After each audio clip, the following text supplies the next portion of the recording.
আপনার দিকে যখন বিহা শাদী হয় তো লইয়া বহু যখন গাড়িতে চড়ে বোলেরোতে তখন কাঁদে জি ভাই, কাঁদে? বোলেরোতে চড়ার সময় কাঁদে? কিছু কহে না রে ভাই, কাঁদে কি কাঁদে না? আমাদের দিকে কিন্তু উত্তর দিনাজপুরে খুবই কাঁদে। কান্দন না বার হলো মুখখানকে টেঁড়া বেকা ক্যাচ ম্যাচ করে না বিনা কামে ভালো ছিল, গাড়িতে চড়তে যাই ভোগা দিয়া কাঁদছে নানে ময়রা গেল নানে, ময়রা গেল। 6 মাস আগে থেকে 1 বছর আগে থেকে মোবাইলে গল্প করে বিয়ে করছে আর মরে গেল।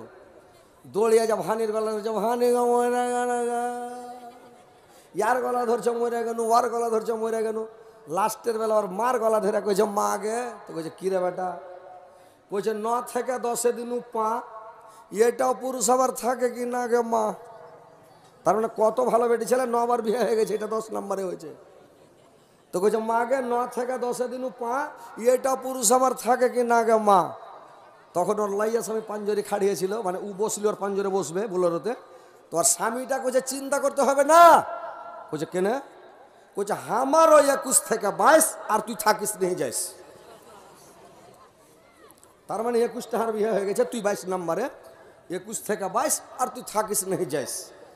তো ওইরকম আমিও আপনারাকে বলছি, যদি উঠাউঠি কট বিষ করেন না আমার 21 থেকে 22 প্রত্যেক দিন জালসা করছি, জালসা করে করে ভাই একবারে থইকা আছি পাড়া ভুস্তের মতন। হ্যাঁ বুঝতে পারলেন, জান চলে না।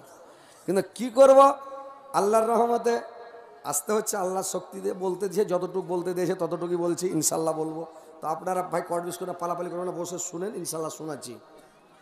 তো মা বোনদেরকে বলবো, তোমরা স্বামীর সেবা কি করে করবে, কেমন করে করতে হবে, কি করে করতে হবে, স্বামীকে শুধরাবার চেষ্টা করতে হবে, স্বামীকে বুঝাবার চেষ্টা করতে হবে, যে স্বামী যেন তোমার কথা শুনে বুঝে, তাহলে তুমি স্বামীকে বুঝার চেষ্টা করো। তো ভাই, যে আয়েশা যখন রেগে গেলেন আল্লাহর নবীর ওপরে, রেগা বলছে না স্বামী গো, আপনি সব সময় খালি মানে বলছেন খাদিজা খাদিজা, সব সময় খালি খাদিজা, আপনার সামনে যুবতী রূপসী স্ত্রী আছে, ও অথচ আমার নাম একবার নিচ্ছেন না, সব সময় খালি খাদিজা। সতীনের হয়ে একটা ঝালাস আছে রে ভাই। বলছে কেন খালি খাদিজা খাদিজা করছেন?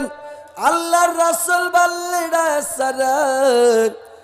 খাদিজাকে বাদ দিয়ে আমার আরো 12টা স্ত্রী, আল্লাহ নবীর 13টা বিবি ছিল। তো 13টা স্ত্রীর মধ্যে আল্লাহর রাসূল বললেন যে 13টা আমার বিবি, কিন্তু খাদিজার মতন স্ত্রী একটা আল্লাহ পাক আমাকে এখন পর্যন্ত দান করেনি। যে খাদিজা আমার এত ভালো ছিল, এত ভালো ছিল, এত ভালো ছিল খাদিজা, খাদিজার গুণ জীবনে আমি কোনোদিন ভুলতে পারবো না। ভাইরা আমার, আল্লাহর রাসূল বলতে লাগলেন আমার খাদিজা ছিল আমার দুঃখের মধ্যে, আমার খাদিজা আমার দুঃখের সাথে ছিল রে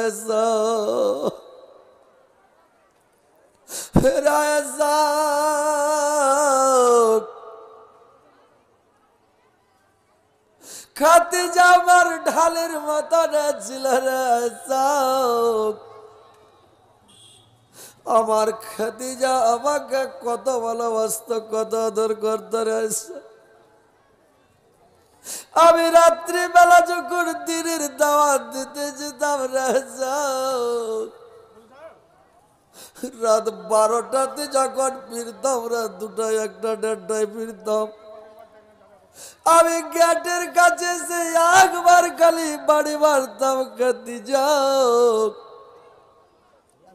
আমার খাদিজা করতো কি গেটটা খুলে দিত রে।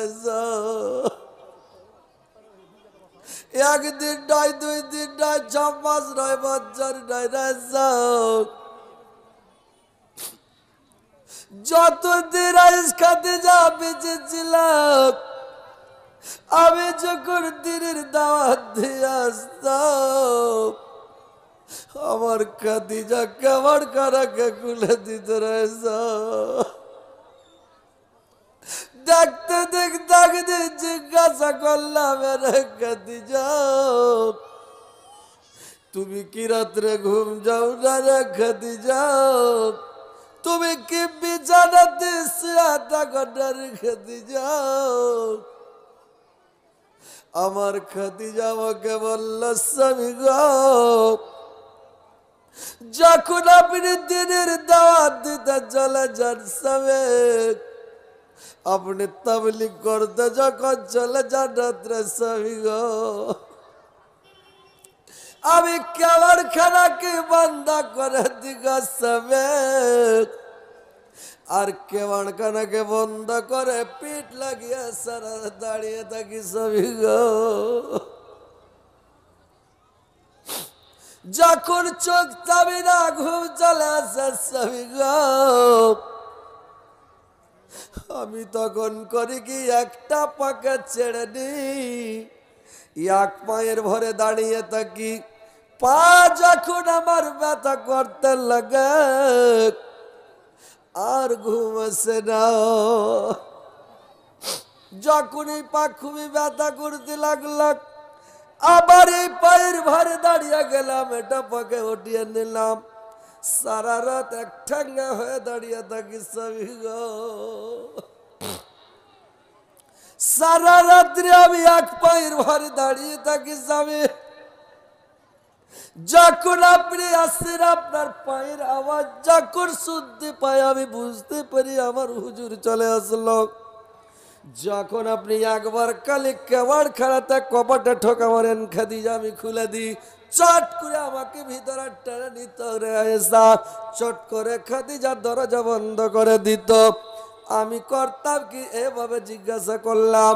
খাদিজা বলল, স্বামী গো, আমি যদি কেওয়ার খানা বন্ধ করে দিই, বিছানায় শুয়ে যাই, লেপ কথা দিয়ে মুখ ঢেকে নেই, তাহলে হয়তো আপনি গেটের কাছে আসবেন, বাড়ি মারবেন, আওয়াজ দিবেন গেটের কাছে, আমার ঘুম ভাঙতে, বিছানা থেকে উঠতে, চপ্পল পায়ে দিতে, গেট খুলতে, তাড়াতাড়ি গুন্ডারা এসে আপনাকে ধরে নেবে। আপনার পায়ে পায়ে দুশ্মন, আপনার বাড়ির পাশে দুশ্মন, আপনার প্রতিবেশী দুশ্মন। যদি আপনাকে ধরে নাই, আমি কিয়ামতের কোটে আল্লাহর দরবারে কি জবাব দিব স্বামী গো? এই জন্য আমি বিছানাতে পিঠ লাগাই না, আমি সব সময় কাপড় বন্ধ করে দাঁড়িয়ে থাকি। মায়েরা আমার বলেন তো, ভাইরা বলেন তো, এখন এরকম স্ত্রী কয়টা লোকের আছে রে ভাই? কয়টা লোকের স্ত্রী দাঁড়িয়ে থাকবে, বসে থাকবে? আপনি কোথাও যদি চলে যান, আপনার স্ত্রী করবি কি, লক ডেকে ডেকে ঘুম পাড়বে, কেওয়াড় বন্ধ করে দিবে, দরজা বন্ধ করে শুয়ে যাবে। আপনি যখন আসবেন তখন আসেন, আপনার যা হবে হোক গা, কোনো খবর নাই। দেখেন ভাই আমার, আল্লাহর নবী খাদিজাকে কত ভালোবাসতেন, কত ভালোবাসতেন ভাইরে আমার, যে খাদিজার গল্প যখন যখন টাইমে শুনতেন, আল্লাহর নবী সব গল্প বন্ধ করে দে খাদিজার গুণ বর্ণনা করতে লাগতেন, খাদিজার কথা বলতে লাগতেন, যে আমার খাদিজা কত ভালো ছিল, কত সুন্দর ছিল, আমাকে কত ভালোবাসত। খাদিজা এত বড় পয়সাওয়ালা ঘরের বেটি, পয়সাওয়ালা, এত পয়সা খাদিজার, এত পয়সা যে খাদিজার পয়সা রাখার জায়গা নাই, এত ওর বাপ। সারা সৌদিয়ার মধ্যে খুয়াইলিদ হলো এক নম্বরের পয়সাওয়ালা, সারা সৌদিয়ার মাটিতে এক নম্বর পয়সাওয়ালা খাদিজার বাবা। খাদিজার বাবার নাম খুয়াইলিদ। খুয়াইলিদ বিরাট পয়সাওয়ালা রে ভাই। সারা সৌদিয়ার লোক তার টাকাতে ব্যবসা করতেন, বিজনেস করতেন ভাই আমার।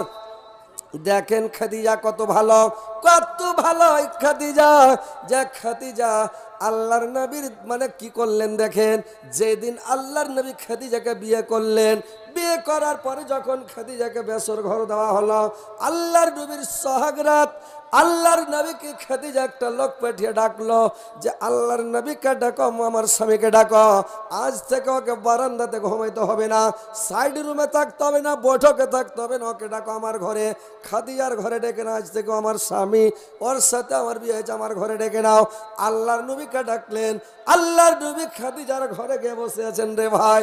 তো খাদিজার ঘরে যখন বসে আছেন আল্লাহর নবী, এইবার খাদিজা কাজ কাম সেরে সব সেরে, এবার খাদিজা যখন করেছি আল্লাহর নবীর ঘরে আসলেন, খাদিজা কেমন খানাকে বন্ধ করে দিলেন, ঘরে বল জ্বলছে। খাদিজা আল্লাহর নবীর মুখের সামনে এসে মুস্কি মুড়ে হাসছে, আল্লাহর নবীর মুখের দিকে দেখছেন।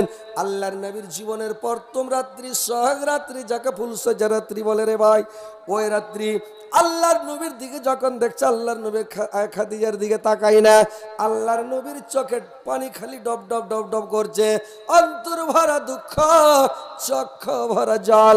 আল্লাহর নবীর এরকম অবস্থা দেখে খাদিজা আল্লাহর নবীকে বলল, স্বামী গো, কি ব্যাপার স্বামী, আপনি আপনার আজকে জীবনের প্রথম রাত্রি, আজকে খুশির রাত্রে, আনন্দের রাত্রি, আজকে সোহাগ রাত, আজকে আমাদের ফুলসজ্জা, আপনি আনন্দ ভোগ করবেন, সুখ শান্তি ভোগ করবেন, আর আপনার চোখে পানি ডব ডব করছে স্বামী, অন্তর ভরা দুঃখ, মানে চক্ষু ভরা জল, ব্যাপারটা কি স্বামী গো, আপনি একটু বলেন।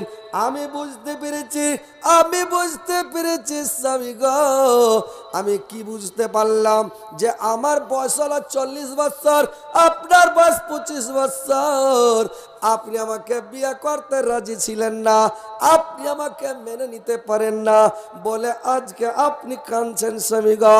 তো স্বামী গো, আমি বুঝতে পেরেছি আপনি আমাকে মেনে নিতে পারেন না, আপনি রাজি ছিলেন না, আপনার চাচা হয়তো ধাড়পাড় করে বিয়ে দিয়েছে। ভাইরে আমার, বন্ধুরা আমার, এই জন্য মনে হয় বিয়ে দেওয়ার জন্য আমাকে বয়স্ক বলে আপনার মনটা ভারী নাকি? আল্লাহর নবী বললেন, খাদিজা রাখ, সেটা কথা নয় রে খাদিজা, আমি এই জন্য কাঁদছি, আমার চক্ষু ভরা জল, অন্তর ভরা দুঃখ খাদিজা, যে আমার অন্তর ভরা দুঃখ, চক্ষু ভরা জল, এই জন্য আজকে আমাদের জীবনের প্রথম রাত্রি, সোহাগ রাত, কিন্তু আজকে যে আমি তোমার মুখে একটা মিষ্টি তুলে দেবো রে খাদিজা, তোমাকে একটা মিষ্টি তুলে দেব, তোমার মুখটা মিঠা করতে হয়, সোহাগ রাত্রে বইয়ের মুখ মিষ্টি করতে হয়, একটা মিষ্টি তার মুখে তুলে দিতে হয়। কিন্তু খাদিজা, আমি যা তোমার জন্য একটা মিষ্টি কিনে আনবো, কিন্তু আমার পকেটে একটা টাকাও নাই যে আমি একটা মিষ্টি কিনে এনে তোমার মুখে তুলে দিয়ে রেখে দিযা, আমার কাছে টাকা পয়সা নাই যে আমি তোমার মুখে তুলে দে। আর একটা কারণে আমি কাঞ্চি রেখে দিযা, আজকে আমি তোমাকে বিয়ে করলাম, তুমি আমার মা আমিনার আদরটুকু পেলে না, আমার বাবা আব্দুল্লাহর আদরটুকু পেলে না। আজকে আমার বাবা মা যদি বেঁচে থাকতো, আমার মা যদি দুনিয়ার বুকে থাকতো, রেখে দিযা, আজকে তোমার গায়ে হাত বুলাতো, মাথায় হাত বুলাতো, কত তোমাকে আদর করত, কিন্তু সেই আদরটুকু তুমি পেলে না। খাদিজা, এই দুইটা কারণে আমার অন্তর ভরা দুঃখ, চক্ষু ভরা জল, যে আমি তোমার মুখে একটা মিষ্টি তুলে দিতে পারলাম না, মুখটা মিঠা করতে পারলাম না। আল্লাহর নবী খাদিজা বলল, স্বামী গো, আপনি কাঁদবেন না, চিন্তা করবেন না স্বামী, আমার যত ধন আছে, সম্পদ আছে, টাকা পয়সা, অর্থ কড়ি আছে, সমস্তর মালিক আজকে আপনাকে আমি মানিয়ে দিলাম, সমস্ত ধন সম্পদ আপনাকে দিয়ে দিলাম। আজ থেকে আপনি জীবনে কোনোদিন বলবেন না যে আমি গরিব, আমি অভাবী, আমি গরিব, আমার অর্থ নাই, টাকা পয়সা নাই, এটা বলবেন না। আমার যত ধন দৌলত আছে আমি সব দিয়ে দিলাম। আল্লাহর নবী বললেন, খাদিজা, তোমার ধন সম্পদ আমাকে দিয়ে দিলে রে খাদিজা, আমার একটা অভ্যাস আছে, আমি যদি তোমার ধন সম্পদ গুলোকে বিলিয়ে দিই, আমি যদি সাদকা করে দিই, খায়রাত করে দিই, বিল্লি বন্টন করে দে, তুমি আমাকে বাধা দিতে পারবে না তো? বললেন না, জীবনেও বাধা দিতে যাব না, জীবনে একটা কথাও বলতে যাব না, আমি দাবিও করবো না যে আমার ধন সম্পদ আছে, টাকা পয়সা আছে। স্বামী গো, আপনি চিন্তা করবেন না। ভাইরে আমার, যে খাদিজার টাকায়, যে খাদিজার পয়সায় সারা পৃথিবীতে ইসলামের ডঙ্কা বাজিয়ে সারা দুনিয়াতে ইসলামকে প্রচার করে পৃথিবীর কোনায় কোনায় ইসলামকে পৌঁছে দে, আল্লাহর নবী চলে গেলেন। ভাইরা আমার, যেদিন খাদিজা মারা যায়, খাদিজাকে কাফন কিনে দিবে, কাফন কিনার পয়সা নাই, যে একটা কাফন দিবে, কাফনটাও কিনে দিতে পারে না রে ভাই। যে মহিলা লাখ লাখ কোটি কোটি টাকা দিনের জন্য, ইসলাম প্রচারের জন্য আল্লাহর ওয়াস্তে বয় করে দিল, সে খাদিজা মরার কালে একটা কাফনও পায় না। তো ভাই, কথা হচ্ছে, দেখেন, খাদিজার মতন মহিলা যে দিনের জন্য, দিন প্রচারের জন্য লাখো লাখো কোটি কোটি টাকা বয় করতে পারে, আজকে এরকম কোনো ভাই, কোনো বাপজি, কোনো মহিলা এরকম যদি থাকেন, তো আমি আজকে আপনাদের কাছে একটা কাফনের দাম 1000 করে টাকা আপনাদের আমি এখানে চাই। ইনশাল্লাহ আমি দেখতে চাই কে আল্লাহকে ভালোবাসেন, আল্লাহর রাসূলকে ভালোবাসেন, কে এরকম ভাই আছেন যে 1000 টাকা করে টাকা দিবেন। আমি তার জন্য প্রাণ খুলে দোয়া করব। ভাই আসেন, একটু তাড়াতাড়ি করে আসেন, আমি আপনাদের জন্য দোয়া করে দেবো। কি বলছিলেন বলেন না? তো কথা হচ্ছে ভাই যে আপনারা 1000 টাকা করে টাকা দেন, ইনশাল্লাহ আমি প্রাণ খুলে দোয়া করব। দেখেন খাদিজা সমস্ত টাকাকে এই দিনের খাতিরে বিলিয়ে দিয়েছিলেন, কিন্তু সমস্ত টাকা আপনাদেরকে বিলাইতে বলি না। আপনারা আসেন ভাই, 1000 টাকা করে টাকা, কি আল্লাহর বান্দা আছেন, আসেন তো ভাই আমাকে দেন, আমি প্রাণ খুলে দোয়া করবো। মুসাফির মানুষ, অনেক দূর থেকে এসেছি, বাংলাদেশের বর্ডার থেকে। এই 3 জন আদায় করবে বলেন, ওটা সুস্থ দেন না, দিয়ে বলেন না। একজন ভাই, কি নাম ভাই? নাম মকবুল হোসেন, মকফুর হোসেন ভাই আমার 1000 টাকা দিয়েছে। আল্লাহ 1000 টাকা দিয়েছে মকফুর ভাই আমার। আসেন ভাই, তাড়াতাড়ি করে আসেন, মকফুর ভাই জোড়া হন ভাই, তাড়াতাড়ি আসেন না ভাই। 1000 টাকা কিজি ভাই, আপনার এইদিকে টাকার অভাব আছে, অনেক টাকা মানুষের, আল্লাহ অনেক ধন সম্পদ, অনেক টাকা দিয়েছে, অনেক সুখে আছেন, শান্তিতে আছেন, অনেক ভালো আছেন, আল্লাহ ভালো রেখেছেন। তাড়াতাড়ি করে আসেন। হ্যাঁ, কি বলছেন? মাইকমান সাহেব আপনি কোথায় আছেন? তাড়াতাড়ি আসেন তো ভাই, একটু দেখা করেন মাইকমান সাহেব। আলহামদুলিল্লাহ, এটা কে দিল ভাই? কি নাম?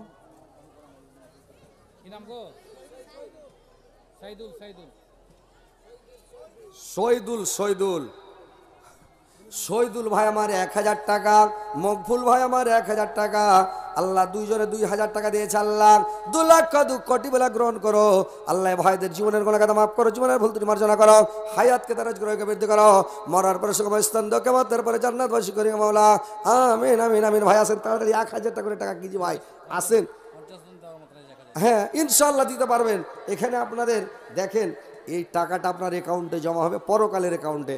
এই টাকাটার ভাগ পৃথিবীর কেউ নিতে পারবে না। আপনার বাপ নিতে পারবে না, ভাই নিতে পারবে না, স্ত্রী নিতে পারবে না, ছেলে পেলে নিতে পারবে না, দোষ বন্ধু নিতে পারবে না, সিরিপ স্পেশাল আপনার জন্য। আর আপনি সেখানে সুখ শান্তি ভোগ করবেন, আরামে থাকবেন, শান্তিতে থাকবেন। আসেন ভাই, তাড়াতাড়ি করেন। কে কোরআন দিলে যে ভাই? কোরআন কিনা কেউ দিবে না, কোরআনের টাকাটা দিবে। মসজিদে মাদ্রাসাতে কোরআন ঢেরি আছে, পড়ার লোক নাই। কোরআন কিনে দেয়, কোরআন খান্ডা বিনা কামে পড়ে থাকবে, নেকি টেকি পাবে না। টাকাটা দিয়ে দেবেন, নেকি পাবেন। টাকা দিবেন, কোরআন কিনতে যায় না মা বোনেরা, টাকা দিবে, কোরআনের দাম দিয়ে দেবে 500 টাকা। তো ভাই আসেন না ভাই, 1000 টাকা করে টাকায় 2টাই লোক ছিল কি এখানে? হাজি ভাই, জান্নাতি মানুষ খুব কম দেখা যাবে। যখন কিয়ামতের দিন বলবে তাহাজ্জুদ কত লোক পড়েছে হাত উঠাও, তো কিয়ামতের মাঠে তাহাজ্জুদ পড়া লোক দেখবে হালকা সংখ্যক, ছিটছাট কয়টা লোকের হাত উঠবে, বলে চলে এসো দিয়ে, বলে যাও জান্নাতে চলে যাও। তো ওইরকম আপনাদের এখানে ছিটছাট 1000 টাকা পাটি দেন না সবাই। 1000 টাকা কিজি ভাই, আপনার এই টাকাটা পানিতে ডুববে না, আগুনে পুড়বে না। এই টাকাটা আপনার পরকালের অ্যাকাউন্টে জমা হচ্ছে। তাড়াতাড়ি করে আসেন, আপনাকে বেশি ধরিনি আমি, বুঝতে পারলেন? আসেন, আপনাদের আদায়কারী বক্তা আছে, আদায় করবে, কিন্তু আমি আলহামদুলিল্লাহ। আল্লাহ তোমার বান্দা হক সাহেব আল্লাহ 1000 টাকা দিয়েছে মাওলা। আল্লাহ তুমি 100,000 বেলা গ্রহণ করো। আল্লাহ হক সাহেবের মায়ের জীবনের গুনাহকে মাফ করো, জীবনের ভুল ত্রুটি মার্জনা করো। আল্লাহ তার কবরকে আলোকিত করে দাও, নূর দামান করে দাও, জান্নাতের বিছানা বিছিয়ে দাও, জান্নাতের খিড়কি খুলে দাও, জান্নাতের রস পরিয়ে দাও। আল্লাহ হক সাহেবকে আল্লাহ দুনিয়াতে ভালো রাখো, সুস্থ রাখো, সুপথ দেখাও। আল্লাহ মরার পরে সুকুমার স্থান দাও, কিয়ামতের পরে জান্নাতবাসী করে মাওলা, আমিন আমিন আমিন। তোর বান্দা জিয়াত হাত তুলেছে তোর দরবারে, তোর রহমতেরি ভিখায়ামায় দর মৌলা দে, তোর রহমতেরি ভিখায়ামায় দর মৌলা দে। তোমারে দয়া খোদা অন্তরে রাখি সদা, পাপি তাপি বর্দ মারা এ যে সংসারে, তোর রহমতেরি ভিখায়ামায় দর মৌলা দে, তোর রহমতেরি ভিখায়ামায় দর মৌলা দে। কি দিলে? আল্লাহ হায়দার আলী ভাই আমার এখানেতে ছিল, 5-7 টাকা দান এই জলসায় দিয়ে গেল। যে উদ্দেশ্যে যে নিয়তে করে গেল দান, উদ্দেশ্য পূরণ করো তুমি রহমান। মিটাইয়া দিও তার মনের আরমান, বাড়াইয়া দিও তার ইজ্জত সম্মান। ওহে বাড়ি দুয়া করি উঠাইয়া হাত, কবুল করো গো মাওলা মোদের মোনাজাত। আমিন ও আমিন আল্লাহ আমিন ও আমিন। আর মোদের দোয়া কবুল করো রব্বুল আলামিন।